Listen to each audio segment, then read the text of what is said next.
Okay, Sparky. All right. Hey, I want to start this tip of the week off with just a shout out, a happy birthday to Jim the Janitor. I apologize, Jim. His birthday Hey, was Jim. Thursday, He's not a and janitor. I know he's not. It's why we do that. But I haven't even talked to him yet. I'll have to call him today. But happy birthday, Jimbo. So this week's tip. Hang on, Yeah. somebody's calling. Oh, it's my cleaner. Uh-huh. Decline. It's actually a cabinet guy, Francois, who was supposed to be done a week ago. So I don't really care. Wow. Yes. Oh, trust me, I am brutal to some of these guys. And then the fun part is when they want to get paid. Oh, we finally finished. Can we get paid? I go, yes, I'll pay you in January or February because that's about how hard you hit my job. I'm not about to be in a rush to pay you. Anyway, let's talk about ventilation. It got cold out, I hear up there, and you got some snow. So you close the house up, you crank the heat. What are you doing for fresh air? So, we got to get some fresh air in that house. It can get stale. Now, if you have an old house that's a little leaky, you probably don't need any more fresh air.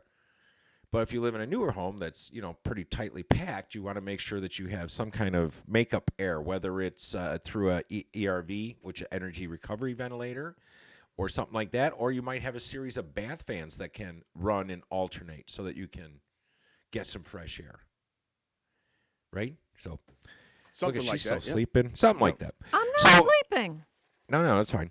So one of the things that's really nice to do, oh, that's a lovely view, is just crack a window open. Squirrel. Yeah, no, I hit my space bar and I Your froze. space bar isn't Um, working. it's for whatever reason the space bar is controlling my play and pause. I know it's not working Um, because he posted on Facebook. yeah. Anyway, so you could open some Anywho, windows. Okay. If you crack a window, that gives you your ventilation. Now, it Sure. defeats the purpose of heating, sort Yes. of, but it can give you some fresh air. You just got a text. You could pair central fan integrated supply system with the exhaust fans, an Right. ERV. So you bring in cold air, kind of treat it, exhaust some stale air. But the ERVs, they tend to be close to $3,000. Yeah. Yeah. So it's not the cheapest way of going. No. You can actually put a damper, and this is what I did in my old house. I just drilled a 4-inch hole through the wall. Yep. It was masonry. I put what looks like a dryer vent outside. Yep. I put a damper, which is just gravity, right? It's just Sure. weighted on the bottom. Yep. And when the furnace comes on, that is ducted into the return side of my furnace, and Sure. it would draw air in. Correct. That worked beautifully. Yeah. Now the only thing we do that's separate with that is from the dryer vent part that's outside Mhm. to that first damper. What's Mhm. not hydronic damper? What is that called? Barometric damper. That's it. I Um, couldn't think of it either. I use the 4-inch insulated duct there, so that way. So it doesn't frost up on the Yes. condensate. Correct. And then But that would work as a dehumidifier. yes, it does. Take all the condensation out of the air beyond the pipe, and then it would fall on the floor. Yes. So we run it in insulated duct. That way it stays. It keeps that air. The problem with that is it does bring in your fresh air, but it is not treating it. So if it's Right. 5 degrees outside, you're dumping 5-degree air into your Return.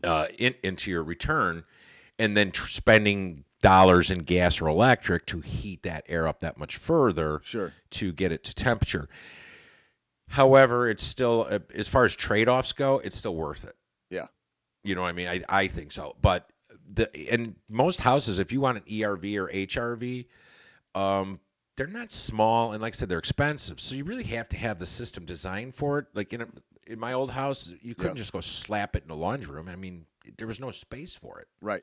Right. So, but that's one way of doing it, and I like Correct. that. So one of them was at Panasonic that actually had the exhaust fans Yes. that were communicating, Yes. and they would actually communicate through the house wire. Mm-hmm. And if you had them on different legs of your service, there was a jumper for that. And what it would do is you would program, you have your range hood and your bath fans. You'd tell it how many people live in the house. And based on the ASHRAE 62.2, I believe, 62, I'll just leave it there. I'm not going to go to points. Uh-huh.